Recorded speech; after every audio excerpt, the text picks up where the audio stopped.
Hey guys, subscribe for daily content. And if you're shopping for gear, make sure you check out the description for the newest items at some of the very best online retailers. There's also links for some of the items that I personally recommend. Thanks! What's going on YouTube? Metal Complex here, and today I've got another interesting knife review / knife overview to share with you guys. A particularly interesting knife review to share with you guys today. This is the Real Steel Sacra. Big deal. What's so cool about that? They got an Axis style lock. This is, I guess we're going to define this as an integral steel frame knife. It's not, it's not that they mill it from a single block of titanium, like when we think of like the ultra high-end integral titanium knives.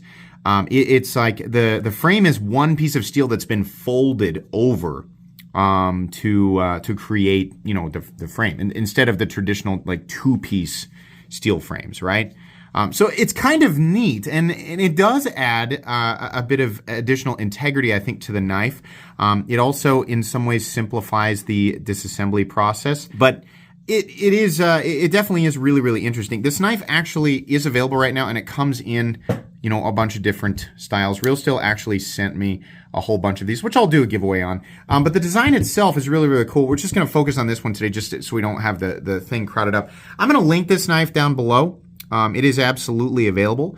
So if you want to check that out, you can absolutely use those links. Thanks so much to Real Steel for sending this in for review. Thanks to my patrons for supporting me. And please make sure to follow me on Instagram at metal_complex. Let's go ahead and get a measurement of this knife. Overall length of the Sacra, not a huge knife, but not a tiny knife either. 7¼ inches. Blade length is coming in at 3¼ Cutting edge is coming in at exactly 3 inches. Let's do some size comparisons up against the Ontario Rat Model 1 and the Ontario Rat Model 2. Closer to the size of the Rat 2, but definitely a little bit bigger. How about up against the Demco 80 20.5? Very similar to the 20.5, a little bit smaller. How about up against the Spyderco PM2 and the Spyderco Para 3? Definitely close to the size of the Para 3, absolutely. And then last but not least, let's put it up against the Benchmade Griptilian, or in this case, the Ritter Hogue, and the Benchmade Bugout. Absolutely closer to the size of the Bugout, just a little bit smaller. How's the action on this guy? That's definitely important, right? Actually, the action's really snappy. Everything's in the right place, and it's really satisfying. The spring, or the tension off the Omega springs and the pull off of the outside of the little, the studs on the outside of the bar here. Everything's real snappy. Nothing gets stuck, right? The thumb studs are nice and large and wide. I love this. Look how they did the thumb studs. That's perfect. Not making them little tiny, little pointy little things, right? That's just a good move. It really does feel good. I like the action a lot. It's real snappy. Everything does exactly what you want it to do. It's nice and smooth. It feels very well tuned. Let's go ahead and do carry profile thickness up against the Spyderco Para 3.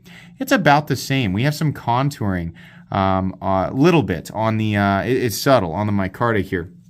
So that's nice. Length and height up against the PM2 and the Para 3 here. PM2 and the Para 3, sorry.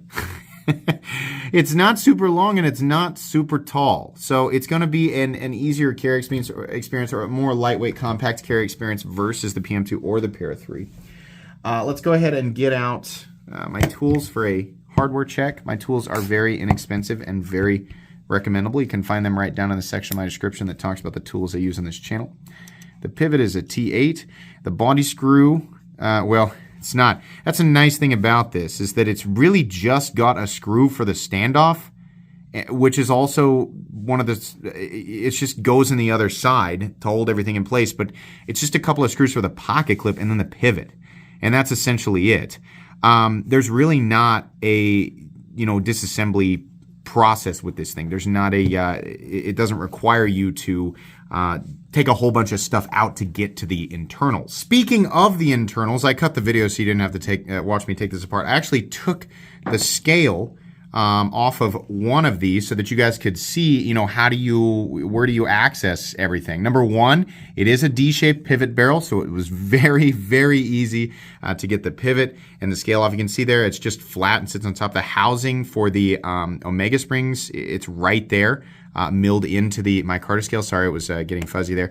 And then you're already in, right? So maintenance on this thing is insanely easy. This is insanely easy. I mean, this is way, way easier than like replacing it. If you have to replace an Omega spring, it's way easier than, like with a lot of these other Axis style knives. Now, in any of these boxes, I'm not seeing any additional hardware. This is great that we have access to the internals, right? You can get in here, you can oil this, right? Which is something that you should definitely be doing. These Omega springs, they can break. A good way to mitigate this is to make sure that these are properly lubricated. Real Steel, you should absolutely be providing extra Omega springs with this stuff. Everybody else on the market, if you're not, maybe they are and they just didn't in the boxes they sent me, but everybody else on the market who's doing these bar locks right now, they're providing additional Omega springs. It would be a good idea to do that, right? Because unless you absolutely 100% have a way to get people extra Omega springs if they break, then it's just a good idea. Even if that's the case, you absolutely should be providing extra Omega springs in the box. It's just a good idea. I love how simple it is to get in here. I mean, this thing is super simple. The simpler, the better, right? I love how simple it is to get in here. But extra Omega springs, definitely a good idea, right? Might as well put the cherry on top, give people the access and, all the parts they need to replace something if something goes wrong. But really, really good on the design there. It's something that's really beneficial, with a frame like this. It's just there's way less to take off of it. It's way easier to get in there and do everything. Nice with the D-shaped pivot barrel as well. Nice touch. Okay, so anyways, let's go ahead and weigh the thing. We are looking at micarta. I mean, you do have options for like these are G10, right? And I really like the look of this one. This is super cool, right? But you have G10 or micarta. Steel for the frame. And then you have K110. Ooh, fancy. Yes. That's Bowler's version of D2. It's D2, but it's called K110 and it's made by Bowler. Is it any better than regular D2? I don't know. Some people say it's got a finer grain structure. I don't know. I really doubt there's any measurable, really measurable difference, right? But it's K110, so it's probably slightly more expensive than ingot form D2. I honestly would have been much happier if they had put 14C28N on this guy, but okay, K110's not bad. Let's go ahead and weigh it. It probably is, it's going to be maybe a little bit heavier. I guess it's 3.75 ounces. Where are we at? Not even close. Why does it feel so much heavier than that? That's so weird. I'm wrong a lot. 2.57 ounces. I was just way off. It's just not a heavy knife. Is there any difference in the G10 versions?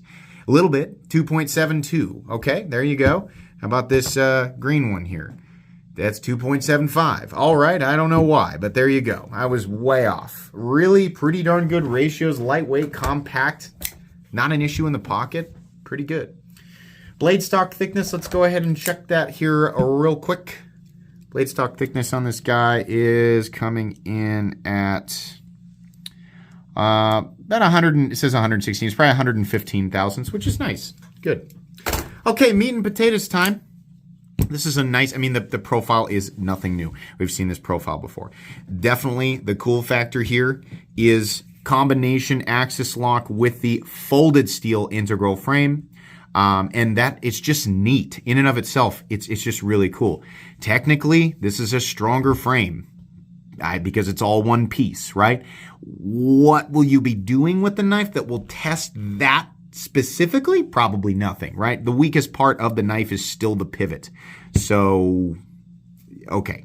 But it is cool, right? And it's also been milled, as you saw on the one that I took apart here, it's been milled for weight reduction, which is probably, maybe it's part of the reason why it weighs less than I thought it did. I don't know.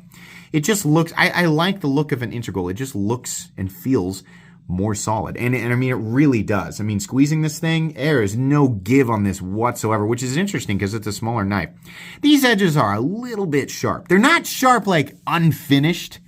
It's just like an abrupt, I think this would have been, I think it's cool to be able to see the frame, but I think they should have left it with just back there. And then these should have lipped right out to the edge of the frame here and maintained heavy chamfering out to the edge. I think that would have felt so much better, but you still could enjoy the little tiny lips down here, but you could still see this spine right here. The reason it doesn't need to, go all the way out to the edge here is because this is heavily rounded, very comfortable, right? But here, if I squeeze it hard enough, I'm really feeling those edges, and it's not bad. It's okay, right? Fortunately, the pocket clip was created by somebody who has a brain and is a reasonable person, so it's not an offensive clip. It's not a long clip. Thank you very much, whoever designed this clip from Real Steel. They made it short. It starts here. Look at this. They got the screws recessed. They got the clip itself recessed. It starts here, and then it's a drop and a slight swoop, and then they just end it right there. That's perfect. This looks like exactly how I would make the pocket clip, right? It's as if they have a duplicate of me in there making their pocket clips, but I think the pocket clip is essentially perfect, so really good. Ergonomically, outside of a couple little sharp areas, not even sharp, just like a little bit. It kind of irritates the skin slightly, right? Lock in, pretty good. Jimping, also really nice. I like that. We have a little sharpening tool here. The blade is beautiful. We have a nice, pretty high polished tumbled blade. So I'm going to get my gross fingerprints off of it. This is K110, so it is about 12.5% chromium. Not quite stainless. The relationship or the contrast or the ratio of chromium to carbon is not quite good enough to make it a stainless steel, but it's still okay. A lot of people hear D2 and they think it's like 3V and it's going to rust if you like sneeze in the same hemisphere as where this blade is, right? But no, K110, if you don't wipe it off, it will eventually start to corrode on the surface, just lightly, right? Obviously, if you leave it in salt water overnight, that's not going to be good. But it's okay. It'll resist pretty well. So adding an additional polish is pretty good. A stainless polish is not going to be good. The higher the polish on the blade, the better the corrosion resistance of that composition, right? So a medium high polish tumbled blade is going to be a pretty good finish to help K110 resist surface corrosion. Obviously, that depends on where you're using it, how you're maintaining it, etc. But this is pretty good. There's a flat that runs out about 50% the length of the blade. There's a nice swedge. It drops down to a pretty darn thin cutting edge. Factory edge is nice and sharp, really good, nice tip. Honestly, the blade is just really handsome. It's very plain, but it's nicely done. And the final cutting bevel is nice and even. It looks good on both sides. I'm going to say this right now. I want exactly this. Like keep making the small one for people who like small knives, but make a bigger one. Make this, but make it 8¼ inches, right? That's great that it's small and it works for a lot of people, but there are so many people who would be just absolutely pumped to be able to buy this. This is not a horribly expensive knife. The price isn't perfect, but it's not a horribly expensive knife, and it would be really cool to have an equally inexpensive option in a larger knife for people who can or prefer to carry larger knives, right? So there you go, my 2 cents on that. That's pretty much it for the blade. Oh no, there's no lanyard thing. You can put a lanyard on the stud if you want to. This does have mounting positions for the pocket clip on the left side, and it isn't a fully ambidextrous lock. So lefties can truly enjoy this. I mean, it's very, as you can see there, I can do a lefty reverse flick with this thing. It's really nicely tuned. That's great. Love the pocket clip, as I stated. Easy in and out of the pocket. It's just beautiful. They add a couple little grip marks here, which is nice. It gives it's not like, if it wasn't there, it'd be flying out of my hand. No, not really, but it's nice that there's a little bit of character here. I like that they've scalloped this behind the thumb stud as well on both sides. It just makes it really easy to manipulate. The stop pin is located right here. Can we see I'm sorry. That's the axis bar.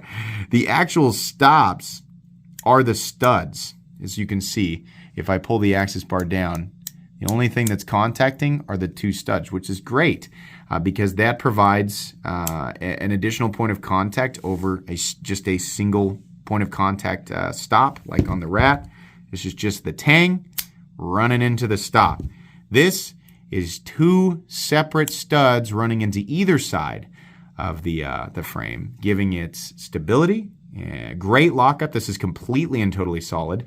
No blade play up, down, left, or right, but maintaining a nice smooth action. That's what we want to see. That's really cool.